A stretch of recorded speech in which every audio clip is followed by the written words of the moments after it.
Batman as a character is a timeless masterclass of visual storytelling and character identification. Introduced in 1939, Batman has been a staple of world culture ever since. Batman is one of the most influential characters of all time. Not just in cinema, but in television, comics, video games. Batman is a character that transcends media. He is one of the most important characters, not just within the superhero medium, but in the pop culture medium as a whole. Batman has influenced countless stories and adaptations throughout the years. From Daredevil to Green Arrow, everybody takes a little bit from Batman. The Batman films are some of the most stylistically distinct motion pictures to grace the screen ever. Since the beginning, the character has oozed so much creativity with its ever-changing art style. This visual style includes everything from, visuals to music to the overall feel of the actual film. The sheer variety of style and tone in the Batman films throughout the years deserves to be studied on its own. Batman as a character started all the way back in 1939. First debuting in Detective Comics number 27. From just this comic book cover art, we can see that even in the modern day, the character still has the consistency in design that he had all the way back in the 30s. I think that's a testament to how strong this initial design was.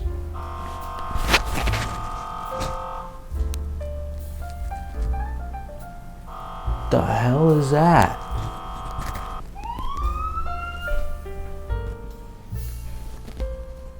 Huh?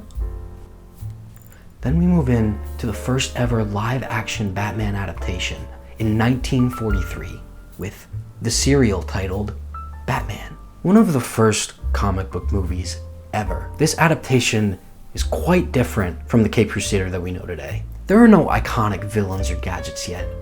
Instead, Batman and Robin have to face against the evil Dr. Daka, an evil Japanese scientist who wants to end American democracy. This puts Batman and Robin into the sort of Captain America role that was pretty accustomed for superheroes at the time. Disregarding some of the blatant anti-Japanese racism in this serial, this adaptation of Batman and Robin sort of gets the characters' look and feel pretty right. If you were to take this guy and say feasibly translate this into real life, yeah, I might believe that you would get this guy. Sure, why not? Whatever. Though very clearly pretty low budget, this early adventure is a pretty good example of Batman's timelessness. We look back at this serial, and we absolutely recognize Batman as we know him today. It's just a little more floppy than usual. About 20 years later, Batman came back to the silver screen in his first live-action reboot, that being the 1966 Adam West Batman TV show. A lot of people consider this show to be the first true adaptation of Batman and Robin from the comics. It could be due to the lack of racism in this one. Just maybe. This version of the Caped Crusader definitely more so resembles the guy that we know today. But also not really. Batman 66 has all the stuff that anyone would need for it to be considered Batman. It has Batman, Robin, Alfred, the Batcave, the Batmobile, a billion rogues to choose from. It's all here, but there's a pretty distinct difference between modern day Batman and Adam West day Batman. Silliness. This character and show were very campy, even for the time. The Penguin turning Gotham's water supply into jelly, or Batman having shark repellent for some reason. These characteristics brought a very distinct tone to this version of Batman. Though the show generally plays everything straight, you cannot deny the silliness of the show and its movie counterpart. This is the type of Batman that I like to call Silly Man. This Batman doesn't take himself too seriously, and he lets himself have fun every once in a while. But at the end of the day, he's still Batman. Debatably the most influential Batman film, Batman '89 is considered to be the first true, modern Batman film. Much darker than the Adam West days. Michael Keaton brought a new meaning for what it means to be Batman. This film and its sequel, Batman Returns, have a pretty distinct neo-Gothic 1920s artistic architectural style. And I think this is mainly due to the film's director, Tim Burton. This, combined with an insane score by Danny Elfman, all come together to make an insanely realized world for this character. The city of Gotham is shown as dark, sleazy, damp, and dirty, where crime constantly runs rampant. Batman as a character is also taken much more seriously in these films as well. The Burton movies dive pretty deep into the insanity that are Batman's villains. How grotesque, psychotic, and weird they can actually be. This can be seen especially evidently in Batman Returns, the sequel to Batman '89. Overly sexualized and weirdly gross at times, Batman Returns is looked back upon for taking things a little bit too far with the Batman character. After all, at the end of the day, these are still considered children's movies. Batman was in McDonald's Happy Meals at the time. Batman can't be seen like this. He should be seen as a cool guy that everybody can relate to, young or old, maybe with an exposed nipple here and there or something. Often seen as a direct response to Batman Returns, Tim Burton is out. In comes director Joel Schumacher to create two more Batman sequels, Batman Forever and Batman and Robin. Both films are pretty similar in terms of tone. They both go back to the overly campy, stylized, over-the-topness of the 1966 TV show. But crucially, they don't take the world or this character seriously. I don't want to discuss these films too much, but what I do want to say is that the style present in these films truly is something else. These films have some of the most striking imagery in any Batman media. Of course, you have the bat nipples and the bat credit card and crap. Who cares about all that? The neon funk aesthetic of these films is so 90s looking back on it. And I kinda love it. It's such a distinct style that definitely has its downsides, but add up to be a truly unique looking style for these Batman films. Everyone hated it though. The negative response sent Warner Brothers spiraling, and all Batman projects were canceled for 8 years. I want to take a little break here and discuss something a little bit different. Batman as an animated medium. Take away everything that we just talked about Batman, and I tell you, I want you to make something Batman. How would you do it? For me, personally, I think animation is the obvious choice. Animation in Batman can most iconically be seen in the 1990s animated series, Batman, the Animated Series. This show oozes style in every frame, pretty clearly taking some inspiration from the Art Deco design of the Tim Burton Batman movies. Yet, the animated series takes it to the extreme. It shows Batman at his most Batman-y. The super harsh, contrasting shadows. The simple, yet grand design of the whole thing is just perfect. I don't really think there's been any other Batman media to really top the animated series, but some have definitely come close. The Arkham games are definitely a close second for me. These games exemplify the point of this entire video in their own little 4-part game series. Besides the first two, every Batman Arkham game has such a unique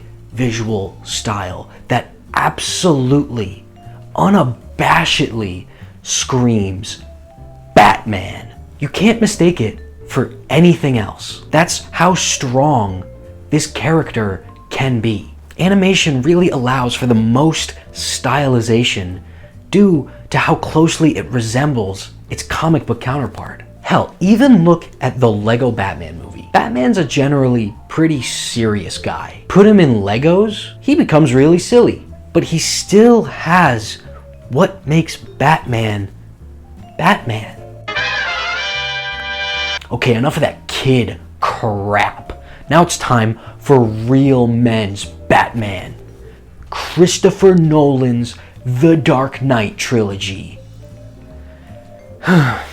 These films present themselves as Batman in the real world. Everything about the style of these movies really tries to mimic real life in some way. Even the city of Gotham itself looks strikingly similar to the real-world city of Chicago. It's because of this that I believe the Nolan films are the least visually impactful of any Batman films ever. I love all three of the Nolan films, but from a visual standpoint, the only things in these movies that tell me that this is Batman are the characters. You got some great character designs, like the Joker or Scarecrow or Two-Face, but then you also have this guy?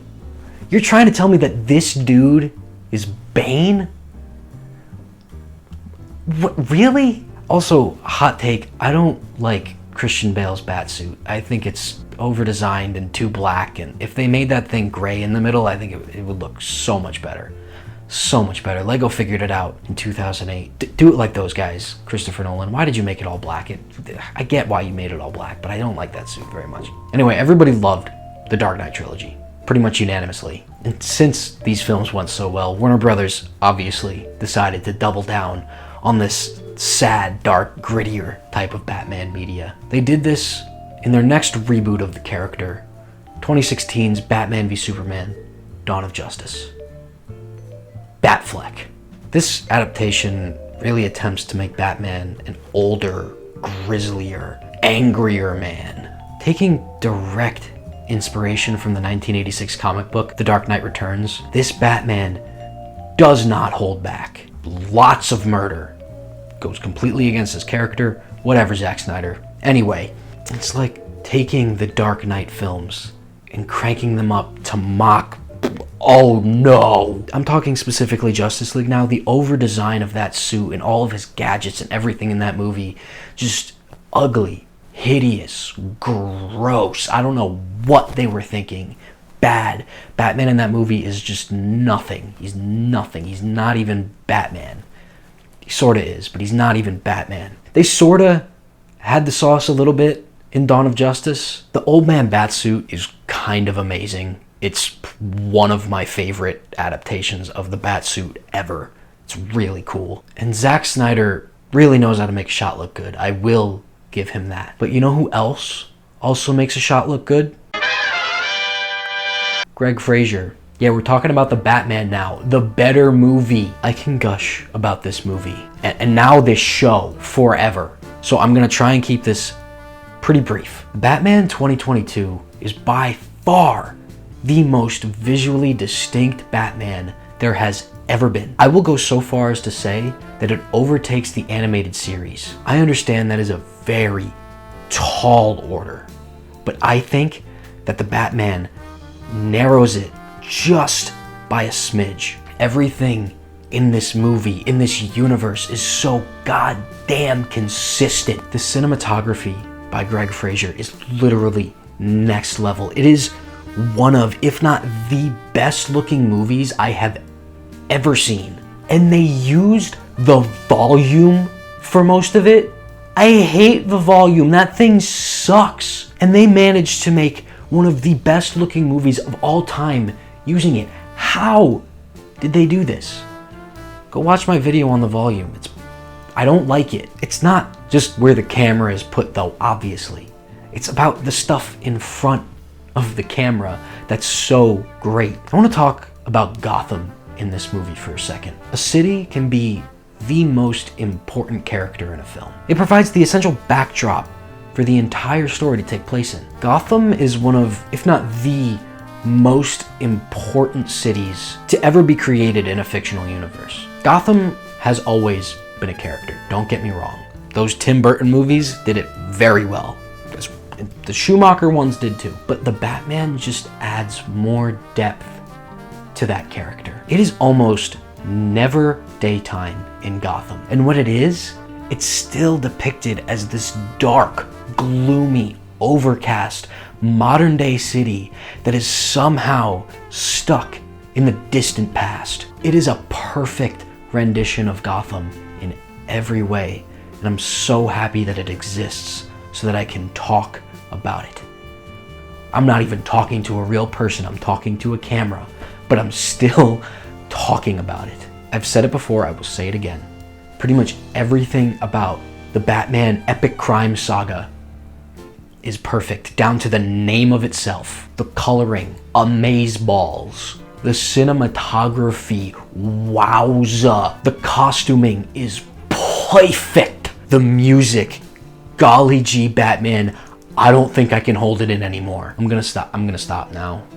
I'm sure you know this movie looks really good. I'm sure you've seen it. I just wanted to tell you again, give you a little reminder in case you forgot, because I didn't. Go watch it again, it's really good. Watch The Penguin too, it's really good. So that's it, 85 years of this guy, and he's still somehow more culturally relevant than he has ever been. You can make an argument that a character like Spider-Man is more pop culture relevant or whatever, and I would understand that. I would even agree to that to some extent. But I don't believe that Spider-Man has nearly as much range as Batman does. I wouldn't say Batman has been stylistically consistent over the years. Absolutely not. But that adds to the charm of the character. And that really just goes to show how versatile and timeless of a character that this truly is. I'm Peter Courtney. Thank you for watching. The video is over now. Goodbye.